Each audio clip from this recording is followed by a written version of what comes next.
जय हिंद दोस्तों, आप सभी का स्वागत है अपने YouTube चैनल आशा क्लासेस DM पर। तो कैसे हैं दोस्तों? उम्मीद करता हूं आप बहुत ही अच्छे होंगे और पढ़ाई जारी रखे होंगे। आज का हमारा जो ये वीडियो है यह प्राचीन भारतीय इतिहास का खंड है, जिसमें हम वैदिक सभ्यता के बारे में अध्ययन कर रहे हैं। तो दोस्तों, अगर आपको वीडियो अच्छी लग रही हो, पसंद आ रहे हो, आप नोट्स बना रहे हो, तो कम से कम मेरा इतना ही काम करिए कि शेयर करिए, सब्सक्राइब करिए और ढेर सारा लाइक कमेंट दीजिए, ताकि मुझे भी लगे कि हाँ, कुछ मैं बेहतर कर रहा हूँ, कुछ अच्छा कर रहा हूँ और आपके लिए और बेहतर कर सकता हूँ। ओके दोस्तों, तो चलिए दोस्तों, आज का वीडियो शुरू करते हैं। वैदिक सभ्यता का पूर्व वैदिक काल हम पढ़ रहे हैं, जिसमें हमने अभी तक अध्ययन किया था इसके सामाजिक और राजनैतिक आधार के बारे में। इसके पहले वाले वीडियो में हमने राजनैतिक और सामाजिक दोनों आधार देखे थे पूर्व वैदिक काल के, जो 1500 ईसा पूर्व से लेके 1000 ईसा पूर्व तक चले। लेकिन वर्तमान में जो हम पढ़ने वाले हैं वो है आर्थिक जीवन। वो क्या है? आर्थिक जीवन। और आर्थिक जीवन किनका? पूर्व वैदिक काल के लोगों का, जो जिनको आप ऋग वैदिक काल भी कहते थे। ठीक है ना दोस्तों?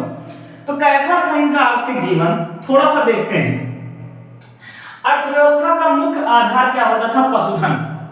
पशुओं को पालना अर्थव्यवस्था का सबसे मेन आधार होता था। जैसे गाय, भैंस, जो ये पशु होते थे, जो दुधारू पशु होते थे, जो मतलब उपयोगी होते थे जीवन के लिए, उन पशुओं को पालने का काम किया जाता था। और यह सबसे मजबूत होता था अर्थव्यवस्था का एक माध्यम, जिसे कहा जाता था पशुधन। ओके दोस्तों, कृषि भी था, लेकिन पशुधन पहले नंबर पे था, दूसरे नंबर पे कृषि था।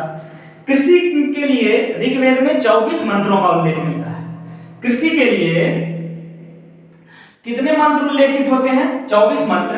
किसमें? ऋग्वेद में। ओके दोस्तों, और घोड़े का प्रयोग रथ में किया जाता है। देखिए, जानवरों का प्रयोग अब ज्यादा लिया जा रहा है। अब जैसे जैसे समय आगे आता जाएगा, वैसे वैसे प्रयोग ज्यादा बढ़ते जाएंगे और ज्यादा से ज्यादा जानवर यूज किए जाएंगे। ठीक है ना?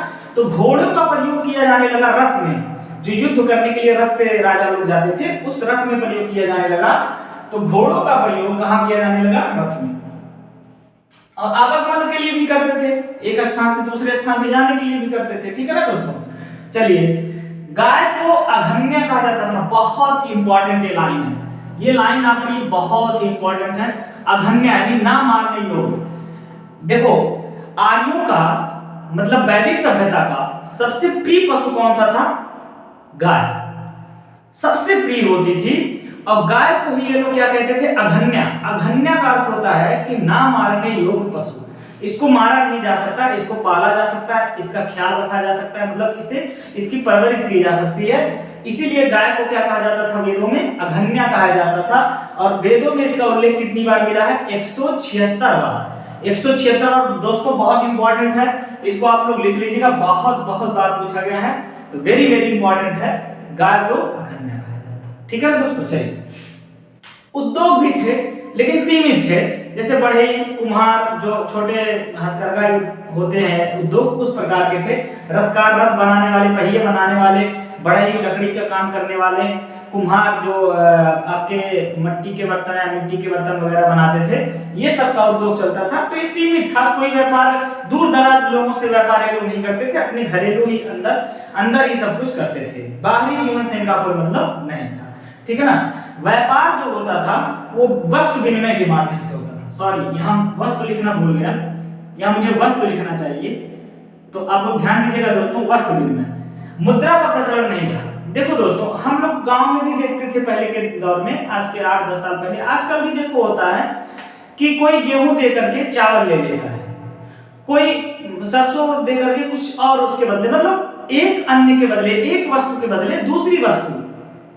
कोई गाय को गिरवी रख करके या सोना गिरवी रख करके कोई और वस्तु ले लेता था, कोई गाय को गिरवी रख करके कुछ और वस्तु ले लेता था। तो वस्तु विनिमय के माध्यम से व्यापार होता था, मतलब कुछ के बदले कुछ दे दो, बस बात खत्म। लेकिन मुद्रा का प्रचलन इस काल में नहीं था, मतलब मुद्रा का कोई उल्लेख नहीं मिलता है। किनके काल में? इनके काल में, वैदिक सभ्यता। ओके दोस्तों, तो ये था आपका आर्थिक जीवन, जो किसके बारे में हमने पढ़ लिया है? पूर्व वैदिक काल के बारे में। धार्मिक जीवन इनका कैसा था दोस्तों? धर्म के प्रति कैसा इनका व्यवहार था, ये पूछा गया है। तो देखिए, ये प्रकृति के पूजक थे, यानी ये नेचर को पूजते थे। ये लोग किसके पूजक थे? नेचर, नेचर जैसे सूर्य, अग्नि, जल, वायु, वृक्ष, पशु, पक्षी जो यहाँ पे रहते हैं उनका पूजन। जैसे आपने देखा होगा कि बरगद के वृक्ष को, पीपल के वृक्ष को पूजा जाता है, नीम के वृक्ष को पूजा आज भी लोग करते हैं, ये लोग भी वही करते थे। सूर्य देव की पूजा, सूर्य नमस्कार, गायत्री मंत्र वगैरह बोल करके सूर्य जी का जो है उपासना। अग्निदेव को समर्पित करते थे मंत्र, अग्निदेव बहुत उत्कृष्ट देव माने जाते थे। तो मतलब कहने का अर्थ यह है, ये प्रकृति को ही पूजते थे जो इनको सारी सुविधाएं प्रदान करते थे। और वास्तव में पूजना हमें प्रकृति को ही चाहिए, चाहे वो सूर्य हो, चाहे अग्नि हो, चाहे जल हो, चाहे वायु हो, चाहे पानी हो, चाहे कुछ भी हो, वृक्ष हो, पशु पक्षी हो, वही पूजनीय है, क्योंकि उन्हीं के माध्यम से मनुष्य जीवन अपना यापन करता है। तो ये भी प्रकृति के पूजक रहे हैं, कौन? वैदिक काल के। ओके दोस्तों, तो अच्छी बात है ना कि आप पीपल की पूजा कर रहे हैं, वृक्ष की पूजा कर रहे हैं, तो उसकी सेफ्टी की बात करेंगे ताकि पर्यावरण संतुलित रहे। इतना अच्छा विचार इन लोगों ने दिया था, और आज हम एक पढ़ लिख कर भी उनको काट दे रहे हैं, पर्यावरण को नुकसान पहुंचा रहे हैं, तो कहीं ना कहीं हमसे तो बेहतर ही रहे होंगे ना, है कि नहीं दोस्तों? चलिएगा, इंद्र प्रमुख देवता थे जिन्हें पुरंदर या दुर्गों का विनाशक या दुर्गों को विध्वंस करने वाला, दुर्ग जो बनाए जाते किलों का विध्वंसक पुरंदर कहलाते थे इंद्र, या इन्हें बारिश तूफान का देवता भी कहते थे इंद्र को। वर्षा के देवता या इनको आप कह सकते हैं बादल के देवता या मेघ के देवता, ये कौन है? इंद्र है। ऋग्वेद में इनका सबसे ज्यादा उल्लेख किया गया है। सबसे प्रमुख देवता पूर्व वैदिक काल में आर्यों के कौन थे? इंद्र, जिनका उल्लेख 250 बार से अधिक बार किया गया है। ये बहुत इंपॉर्टेंट क्वेश्चन है। सबसे ज्यादा वेद में किस देवता को ऋग्वेद में लिखा गया, किसका वर्णन किया गया है? इंद्र का। कितनी बार? लगभग 250 बार, उससे अधिक। इंद्र, उनको पुरंदर कहते थे, बारिश तूफान के देवता, मेघ के देवता यानी बादल के देवता कहलाते थे इंद्र। वज्र उनका हथियार होता था। हाथी जो उनका, वो हाथी का क्या नाम था आप लोग कमेंट बॉक्स में बताइएगा। उस हाथी का नाम मैं भूल रहा हूँ, आप लोग बताइएगा। बहुत अच्छा नाम था उस हाथी का, ठीक है ना? तो ये इंद्र का जो है पूरा वर्णन है। और कुछ देव देखते हैं, जैसे अग्निदेव का उल्लेख भी मिलता है, जिन्हें मध्यस्थता का देव कहते हैं। इनका उल्लेख ऋग्वेद में 200 बार किया गया है। पहले नंबर पे कौन है आपके? इंद्र है। दूसरे नंबर पे कौन है? अग्निदेव है। अग्निदेव का भी उल्लेख मध्यस्थता के देवता के रूप में 250 बार 200 बार मिला है। मित्रदेव किसे कहते थे? उगता हुआ सूरज जो होता था उसे मित्रदेव कहते थे। सभी जितने सूर्य से रिलेटेड थे लगभग 12 लोग थे जिन्हें आदित्य कहते थे।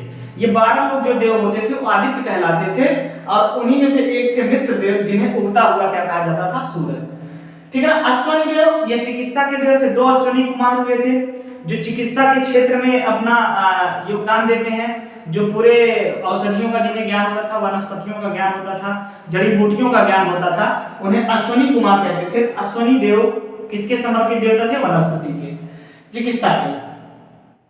पूषण देव यह पशुओं के, औषधियों के और पशुओं और औषधियों के क्या थे? देवता थे। जो पूषण बहुत बार पूछा गया, पूषण देव का संबंध किससे है? औषधियों और पशुओं के देवता से, ठीक है ना? ये पूषण देव एक हिसाब से शिव जी को ही भी ये लोग कहते थे, बाद में ये शिव जी बन जाएंगे। जब उत्तर वैदिक काल पढ़ेंगे तो उसमें शिव, ब्रह्मा, विष्णु, महेश का जब कॉन्सेप्ट आएगा तो उसमें शिव जी बन जाएंगे पूषण देव, ठीक है ना? सोमदेव यह वनस्पति के देवता थे, और कहा जाता है कि हिमालय की पहाड़ियों के बीच, हिमालय की पर्वत के ऊपर यह वृक्ष पाए जाते थे, और सोम रस का पान करते थे आर्य लोग, ऐसा कहा जाता है, ठीक है ना? तो चलिएगा, देखिए एक बात बहुत ज्यादा जानना जरूरी हमारे लिए है। हमारे यहाँ बहुत आडंबर फैलाया जाता है दोस्तों, कि सब लोग बस मजाक मजाक में कह देते हैं कि यार 33 करोड़ देवता, 33 करोड़ देवता, सब मजाक, हंसी मजाक बना देते हैं। मतलब ना कभी पढ़े हैं, ना कभी जाने हैं, ना कभी समझे हैं, उसके बाद मजाक बनाना, कहीं ना कहीं आप खुद का मजाक बनाते हो दोस्तों। क्यों? क्योंकि अगर आप उस चीज को नहीं जानते हो तो बोलने का कोई मतलब नहीं, और अगर उस चीज को आपने पढ़ा है तो हंसना भी आपका जायज नहीं होगा। आप हंसना भी नहीं सोचोगे, क्योंकि जब जान जाओगे हमारे इतिहास को तो समझोगे हाँ क्या अच्छाई रही, क्या बुराई रही, ठीक है दोस्तों? तो देखो हमने नोट पॉइंट में क्या लिखा है धार्मिक रूप में, यह 33 कोटि के देवताओं का वर्णन यहाँ मिलता है। 33 कोटि है, ना कि करोड़ है। जितने लोग 33 करोड़ देवता बोलते हैं ना, एकदम गलत बोलते हैं, सरासर गलत बोलते हैं और दुष्प्रचार करते हैं इस धर्म के बारे में। वैदिक सभ्यता के बारे में और आर्य धर्म और सनातन धर्म के बारे में वो गलत प्रचार करते हैं दोस्तों। ठीक है ना। देखो कभी भी धर्म गलत नहीं होता दोस्तों। मैं किसी भी धर्म की बात करूं, चाहे जो धर्म हो, चाहे सनातन हो, चाहे इस्लाम हो, चाहे ईसाई हो, चाहे बौद्ध हो, चाहे जैन हो, कोई भी धर्म गलत नहीं है। उस धर्म को मानने वाले गलत होते हैं बात, उस धर्म को अनुसरण करने वाले क्यों।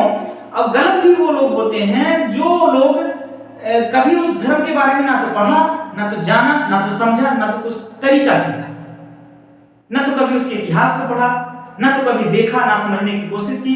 वही लोग धर्म की बुराई भी करते हैं और वही लोग आपसी झगड़ा भी करते हैं। तो पहले जानिए अपनी संस्कृति और अपने धर्म के बारे में जानिए, उसकी किताबों को पढ़िए। मैं नहीं कहता कि सभी धर्म में अच्छाइयां हैं दोस्तों, सभी धर्म में बुराइयां, ऐसा कुछ नहीं। कोई भी धर्म हो उसमें अच्छाई और बुराई आपके तर्क और आपके विचार पे उपस्थित हो। कोई भी धर्म ये नहीं कहता है कि मनुष्य को जीवन देना बहुत ही अच्छी बात नहीं है, पृथ्वी पर रहना अच्छी बात नहीं है, खाना पीना खाना अच्छी बात नहीं। कोई धर्म कहता है क्या? सभी धर्म एक ही बात कहते हैं, ईश्वर एक है, ईश्वर की समानता है, ईश्वर यही चाहता है मानव जीवन सफल हो, सुलभ हो और बेहतर जीवन जी करके यहाँ से वो जाए। सभी धर्म यही चाहते हैं, शांति स्थापित करना चाहते हैं। लेकिन इंसान के अंदर इतनी ज्यादा धूर्तता आ गई है कि वो धर्म के नाम पर अपने आप को बढ़ा के दिखा दे रहा और धर्म को बदनाम कर दे रहा है। तो इसी प्रकार सनातन धर्म में जो 33 करोड़ करोड़ करोड़ कितनी बार हमें पढ़ाया जाता है, करोड़ करोड़ करोड़, कभी हमने समझने की कोशिश नहीं की यार 33 करोड़ देवता होंगे कैसे यार। सोचने वाली बात, लॉजिक वाली बात होनी चाहिए यार। उस टाइम के लोग, वैदिक संस्कृत के लोग, पढ़े लिखे ऋषि मुनि जो एक प्रकार के विद्वान होते थे, वो लोग इतनी घटिया बात क्यों सोचेंगे? आप खुद ही तर्क करिए। ठीक है दोस्तों, तो 33 करोड़ के देवता होते थे, जिसमें से मैंने सबका नाम लिखा, आप एक एक का नाम मैं गिनवाऊंगा। ठीक है दोस्तों, एक एक का नाम। हो सकेगा तो इस वीडियो को ज्यादा से ज्यादा शेयर करिए क्योंकि ये आपके लिए इंपॉर्टेंट है। ठीक है ना। 33 करोड़ के देवता, जिसमें 12 आदित्य, 8 वसु, 11 रुद्र और 2 अश्विनी कुमार। खत्म। 12 8 20, 11 31 2 33, बस यही है। और ये लोग भी जो हैं वो प्रकृति में उपस्थित हैं और उन्हीं को हम देखते हैं और उन्हीं को हम जानते हैं और वास्तव में उनकी पूजा हमें करनी ही चाहिए। जिनको हम प्रकृति में देख रहे हैं उनकी पूजा आप नहीं करेंगे, आप जल देव की पूजा नहीं करेंगे, आप अग्निदेव की नहीं करेंगे, जिसने आपको जीवन दिया है, जो आपका मूलभूत इकाई है, आप उसकी पूजा नहीं करेंगे। ऐसा हो सकता है? तो देखिए बस उन्हीं का नाम यहां मिलेगा। 12 आदित्य, 8 वसु, 11 रुद्र, 2 अश्विनी कुमार। 12 आदित्य का नाम मैंने लिखा, 8 वसु का लिखा, 11 रुद्र का और 2 अश्विनी कुमार का भी मैंने नाम लिखा। ये हमारी आवश्यकताएं हैं जीवन काल के दौरान और यही देव होते हैं हमारे लिए और यही सबको मानना भी चाहिए, ये हमारे लिए देव है क्योंकि इन्हीं के माध्यम से पूरा जीवन हमारा चल रहा है। हर एक पहलू में हमसे जुड़े हुए हैं। देखिएगा 12 दिन विष्णु, वरुण, मित्र, अंशुमान, आर्यमान, इंद्र, त्वष्टा, धातु, प्रजन्य, पूषा, भग, विश्वास, विवस्वान। 12 आदित्य का अर्थ है ऐसे लोग जो सूर्य से संबंधित हैं, जो सूर्य देव से रिलेटेड हैं, जिनका सूर्य का हर एक पहलू जागृत होता है वहां से। सूर्य सबसे पहले अपनी ऊर्जा कहां देता है? विष्णु को। और विष्णु कहने का अर्थ है कि हमारे पृथ्वी के पालनकर्ता के रूप में इन्हें दिखाया जाता है विष्णु को। जो हमारे पृथ्वी का चुंबकीय क्षेत्र होता है वह सूर्य से आने वाली किरणों को पहले ठहराव पर रोकता है ताकि उसकी जो अल्ट्रावायलेट किरणें, जो उसकी और खतरनाक किरणें हमारी पृथ्वी तक ना आए। ऐसा प्रदर्शित करने के लिए इन्होंने विष्णु शब्द का उल्लेख किया और 12 आदित्य में पहला जो आता है वो विष्णु। ठीक है दोस्तों, हर का एक अर्थ है, सबका अर्थ तो मैं नहीं बताऊंगा आपको, टाइम ज्यादा लग जाएगा, लेकिन नाम सबका गिना करके 2-4 लोगों का परिचय आपको अच्छे से दे सकता हूं। ठीक है दोस्तों, चलिए वरुण किसे कहते हैं? देखिए वरुण जो थे यह भी सूर्य से ही रिलेटेड है। यह किससे रिलेटेड है? सूर्य से ही रिलेटेड है।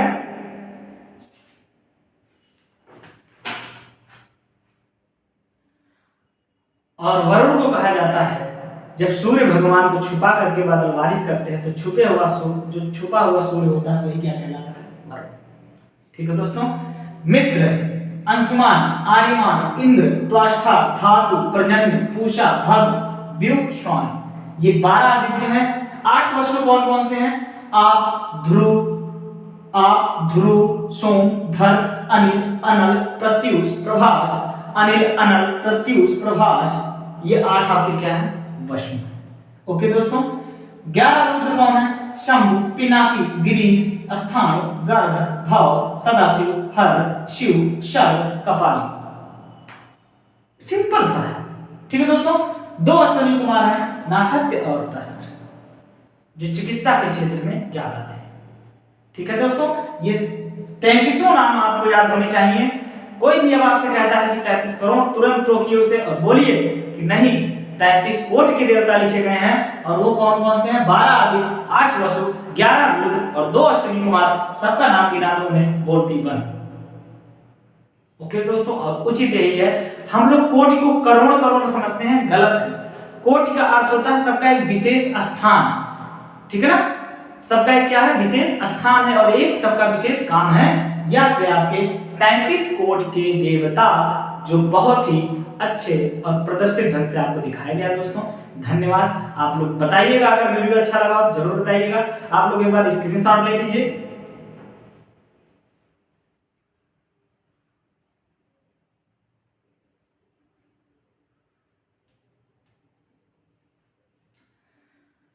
उम्मीद करता हूं आपने स्क्रीनशॉट ले लिया होगा, और अगर वीडियो आपको पसंद आया हो तो शेयर करिए, लाइक करिए, कमेंट्स करिए और सब्सक्राइब करना ना भूलिए। बेल आइकन दबाते रहिए, मुस्कुराते रहिए। जय हिंद, जय भारत।